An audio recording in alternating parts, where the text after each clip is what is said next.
Bonjour à tous, on se retrouve pour la course de Beitem. Alors Beitem, c'est une kermesse U23 Elite. Alors c'est le genre de course en Belgique, dans les Flandres, où ça roule très très vite. Donc de toute façon vous allez pouvoir le voir grâce à la vitesse, les battements de cœur et la distance que j'ai mis en bas à gauche. Mais ça va rouler très très vite tout le temps. Alors il y avait un objectif lors de cette course, c'était tout simplement de rouler placé, d'essayer de rouler à l'avant, parce que après vraiment la claque que je me suis pris au Hut Newsblad, je me suis dit il faut vraiment que tu apprennes à frotter, et pour ça j'avais mon équipier Clément avec moi pour m'aider. Alors comme vous vous en doutez, ça va pas vraiment se passer comme prévu parce que déjà c'était très très nerveux, tellement nerveux que Clément, qui a beaucoup plus l'habitude et beaucoup plus d'expérience que moi à frotter, il en a pas dormi de la nuit. Il était tellement stressé, angoissé après cette course où ça a vraiment frotté, qu'il m'a envoyé un message en mode écoute, j'ai pas dormi tellement que j'étais encore nerveux à cause de la course. Donc pour vous dire à quel point ça frotte vraiment très très fort. Et donc dans le premier tour on va essayer de se replacer, mais forcément ça c'était trop compliqué. Même Clément il a roulé beaucoup mieux placé que moi, mais parce qu'il a beaucoup plus d'expérience. Mais on va essayer de remonter à 2, mais ça n'a pas été gagné du tout. Alors j'en profite que c'est le début de la vidéo pour vous dire de mettre un pouce bleu, de commenter, de t'abonner, c'est hyper important pour le développement de la chaîne, et que j'ai créé un Utip, le lien est dans la description, et vous pouvez en fait regarder des publicités pour me faire des dons. Donc vous me faites un don sans rien dépenser comme argent, vous regardez une pub, vous pouvez en regarder 3 par jour, et ça me donne à chaque fois 4 centimes, et avec ces centimes qui s'accumulent, eh ben je peux tout simplement développer la chaîne.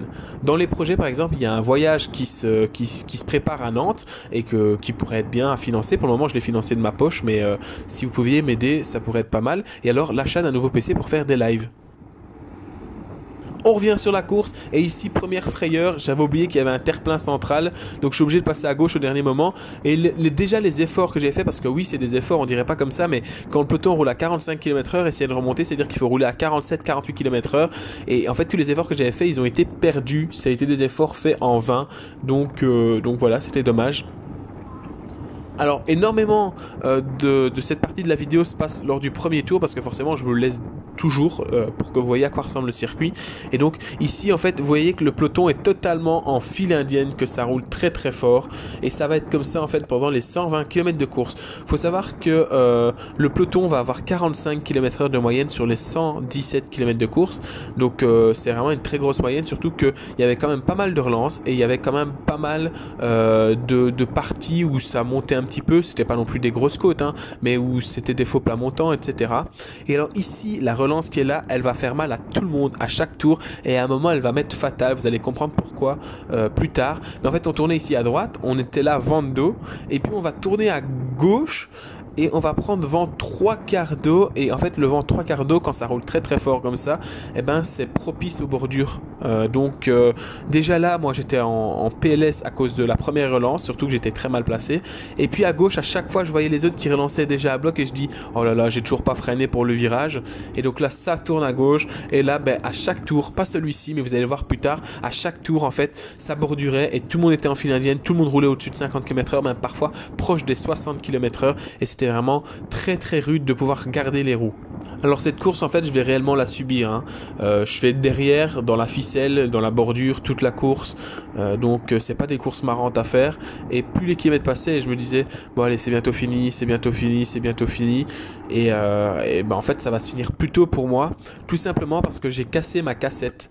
Les pignons se sont arrachés de la cassette, donc c'était pas ma roue, c'était la roue de l'équipe que j'avais empruntée parce qu'elles étaient meilleures que les miennes, mais en fait j'aurais pas dû changer parce que ça m'a coûté une course. Je pense que si j'ai pas ce souci dans la relance difficile, je pense que je termine cette course dans le peloton, et donc ça m'aurait fait beaucoup plus de rythme. Donc j'ai fait 1h30 de course sur les 2h30, et c'est en partie à cause de ce problème mécanique.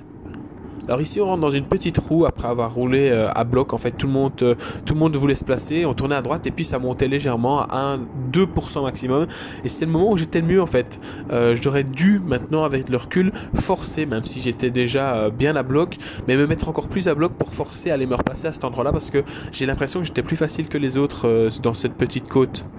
Et voilà, là on arrive à la fin du tour, on retrouve en fait une longue ligne droite où on va traverser une chaussée et en fait c'est le passage de la ligne d'arrivée et là aussi ça vissait pas mal, vous allez voir, regardez, on est à 50 km/h et à chaque fois qu'on passait la ligne, j'entendais l'écart du speaker avec l'échappée et à chaque fois je me disais oh mon dieu, ils sont encore à 1 minute 15 devant, ça va pas ralentir, ça va pas se relever, ça va encore rouler, ça va rouler. J'étais vraiment, je me disais, mais quand est-ce que ça va ralentir? Et à un moment, ça va ralentir, heureusement, mais vraiment très peu de temps. Ça a été ralentissement, le temps de se réhydrater et de manger. Et alors le speaker, à chaque fois qu'on passait de la ligne, il faisait « Oh là là, le peloton qui est vraiment très étiré », mais il faisait ça avec un air très choqué. Enfin, c'était marrant, en plus c'était en néerlandais, donc c'était assez drôle. Alors, dans cette course, il y avait pas mal d'étrangers. Il y avait des Chiliens, il y avait des Américains, des Anglais, des Néo-Zélandais, des Australiens, des Français, et bien forcément des Belges, mais qui ne sont pas étrangers. Du coup, il y avait enfin voilà, c'était vraiment, il y avait du beau monde à cette course, donc ce qui explique que ça roulait vraiment très fort. Et alors, je vous fais une petite insertion d'un screen. Vous allez voir que dans une autre course qui se passait le même jour, qui était une kermesse professionnelle, à laquelle j'aurais pu participer si j'avais fait une demande, eh bien, vous allez voir que en fait, ils ont fait 47,5 de moyenne, si mes souvenirs sont bons, enfin une moyenne de dingue, donc impressionnant, sur 160 km de course. Donc les kermesses en Flandre, en Belgique, il faut vraiment s'accrocher. Et là, comme vous voyez, c'est la fameuse relance où on a vent 3/4 d'eau et où ça bordure, et forcément je suis dans la bordure, et je roule à 55 km/h, et je ne rattrape pas les gens qui sont devant moi. Donc là, ça a été comme ça à chaque tour. Bon, pas à chaque tour autant d'écart, mais à chaque tour, ça bordurait. On roulait entre 50 et 60 km/h dans cette partie. Et c'était vraiment à fond les ballons. Et donc, heureusement, je vais faire prendre le relais là par d'autres et on va rentrer calmement. Mais c'est vraiment la partie où le fait que je sois mal placé, ça a failli me coûter cher très souvent. Voilà, c'est ici la partie, en fait, donc à partir du 62e kilomètre plus ou moins, ça a commencé à ralentir, ça a commencé à rouler plus tempo, les gens ont commencé à parler, à manger, etc., à boire.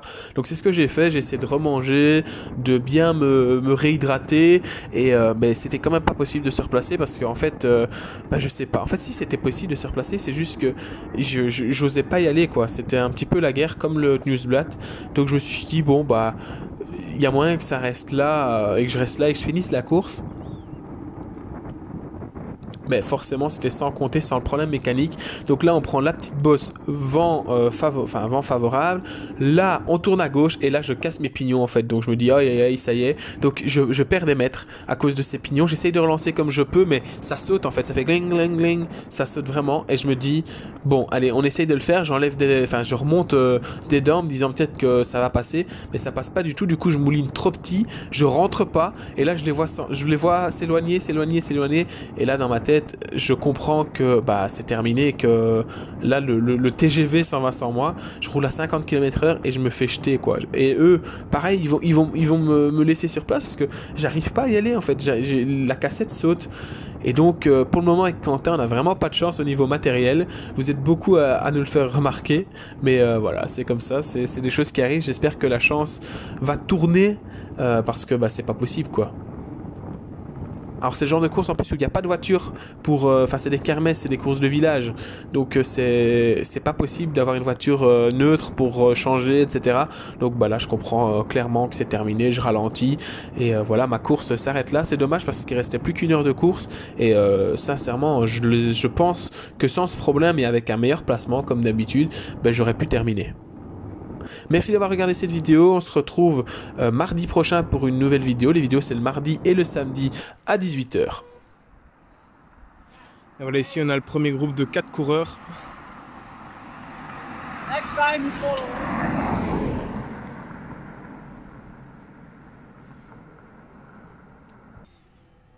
Et puis voilà le deuxième groupe à plus ou moins 40 secondes. Il faut savoir qu'il roule plus ou moins à 45 km/h de moyenne là pour le moment.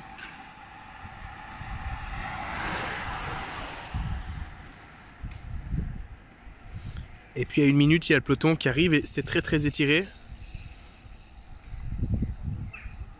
Il leur reste 30 km là, un peu moins, 27 km.